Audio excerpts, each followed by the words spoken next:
Hi, want to know how to scan QR code on your Xiaomi Redmi 13C?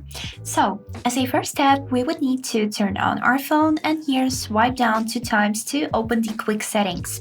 Now, as a next step, swipe once to the left to swipe to the second page of the settings, and here we should be able to find this button which is named scanner. You can see it right here.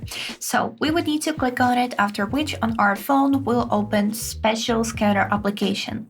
Here we would need to agree to some privacy policy by clicking this button agree, and now we would need to allow to scanner use the camera of your phone. So we choose while using the app, and this is it. As a next step here, we would need to place our QR code inside this frame, and I got one right here that you can see, but you'll see it on the screen of my phone. So I'll put my phone like this, and as you can see, I'm holding my phone on the QR code. And this is the result that we got. You would need to wait a little bit until your phone will be able to find out what is hidden in that QR code. But now let's click open in browser.